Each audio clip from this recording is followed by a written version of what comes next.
सभी दोस्तों को प्रणाम। मैं पारस महाराष्ट्र से। दोस्तों, हमने कुछ वीडियोस बनाए हैं जिसमें हमने कहा है कि हम बहिष्कार करते हैं चाइनीज़ वस्तुओं का। रीज़न बहुत है, उसमें से आपके सामने कुछ रखा था मैंने कि हमारे देश में बेरोज़गारी है, हमारे देश में भी युवा है जिन्हें रोज़गार की ज़रूरत है। कई ऐसे युवा है जो पढ़े लिखे हैं पर आधुनिकीकरण के कारण वो कहीं ना कहीं पीछे रह गए, क्योंकि हम हर चीज़ें तो बाहर से खरीद रहे हैं।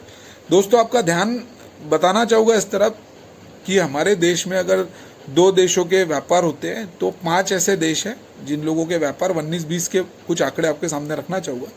अमेरिका पहले नंबर पे आता है, जिससे हमने सामान खरीदा है। सामान मतलब इन द सेंस जितना भी उनसे बिजनेस किया है, इम्पोर्ट हुआ है, उन सारी चीज़ों में 2,36,000 करोड़ के आसपास का हम लोगों ने उनका सामान खरीदा है।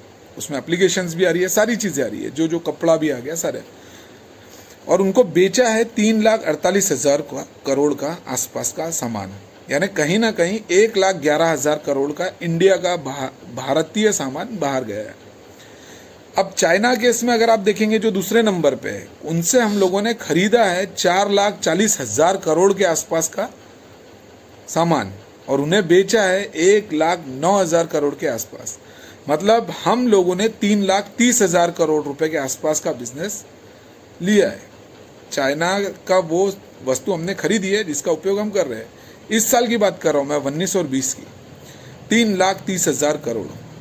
तीसरे नंबर पे आता है अरब, 1,91,000 करोड़ का हमने उन्हें बेचा है, उनसे खरीदा है 1,99,000 करोड़ का आसपास का सामान।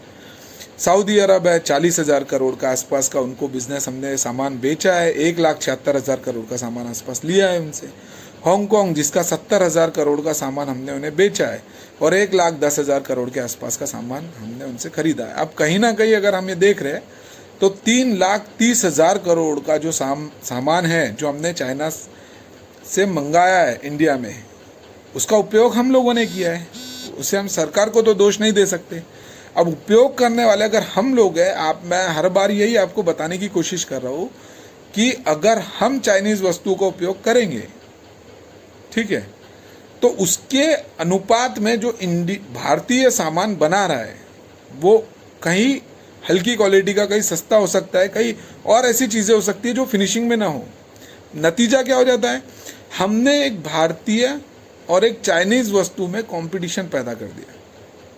अब सीधी सी बात यह है कि चाइनीज़ वस्तु और भारतीय वस्तु में फ़र्क दिख रहा है, क्योंकि चाइना जो चीज़ भारत में भेज रहा है वो बहुत बड़े पैमाने पे बनाकर बेच रहा है, जिसमें वो कई हज़ारों करोड़ रुपए कमा रहा है। और भारत का एक युवा अगर मान लीजिए उसकी कंपटीशन में कुछ बनाने की कोशिश करता है, नतीजा ये होता है कि हम लोग उसका सपोर्ट ना करते हुए हम लोग चाइनीज़ वस्तु का उपयोग कर लेते हैं। अब आप बताइए कि रोजगार कहाँ निर्माण हुआ। मैंने पिछले वीडियो में भी आपको 15 एप्लीकेशंस बताई, मुझे नहीं पता आपने हटाई है या नहीं हटाई।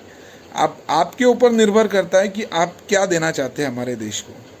अगर आपको ऐसा लगता है कि हमारा आने वाला समय इसी तरीके से मोहताज हो जाए, दोस्तों देखिए, हम लोगों ने सोशल नेटवर्किंग अगर आप बात करें, कई ऐसी एप्लीकेशन है, फ्रॉड बढ़ रहे हैं, हमारा डाटा हम लोग रख कर है। हमारे देश के सिपाही जो सेना पे जो सीमाओं पर तैनात है, उन लोगों के साथ ये सारी चीज़ें घट रही है, हम देख रहे हैं एक तरफ, और हम लोग उन लोगों की एप्लीकेशन यूज़ कर उसमें कई ऐसे फॉर्म भर कर वो एप्लीकेशन को उसमें लॉगिन वगैरह करते हैं।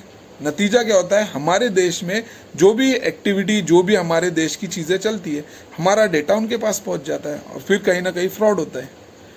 आप लोग अगर ये चीज़ों को समझने की कोशिश करेंगे तो इसमें होना कुछ नहीं है। हमारा जो देश है वो और जल्दी विकसित होगा। हमारे देश में युवाओं को बेहतर रोजगार प्राप्त होंगे, हमारे देश में चीज़ें बनने लगेगी। बहुत छोटा सा एक उदाहरण आज भी आपको दूंगा। अभी पतंग उड़ रही है, धागा चाइना का आ रहा है। आप खुद ही मार्केट जाइए और बोलिए कि बताइए मुझे मंजा चाहिए, मंजा कहते हैं जिसे, अगर आप देखेंगे तो पता चल रहा है वो चाइनीज़ है। हमारा भारत पतंग का शौक कर रहा है, पैसे हम चाइना को कमा के दे रहे हैं, रोजगार हम चाइना को कमा के दे रहे हैं। और आप लोगों से बस इतना हाथ जोड़ के विनती करना चाहता हूँ कि जिस चीज़ को आप नज़रअंदाज कर रहे हैं ना, वो हमारे आने वाले भविष्य के लिए, हमारे लिए नुकसानदायक है। बस इतना ही कहना चाहता हूँ। आप लोगों सारी चीज़ों को समझे। अगले वीडियो में और बहुत सारी डिटेल आपको दूंगा। आशा करता हूँ आप लोग मेरी बात से सहमत होंगे और ये सारी चीज़ों का बहिष्कार करने में हम लोगों का साथ देंगे। जय हिंद दोस्तों।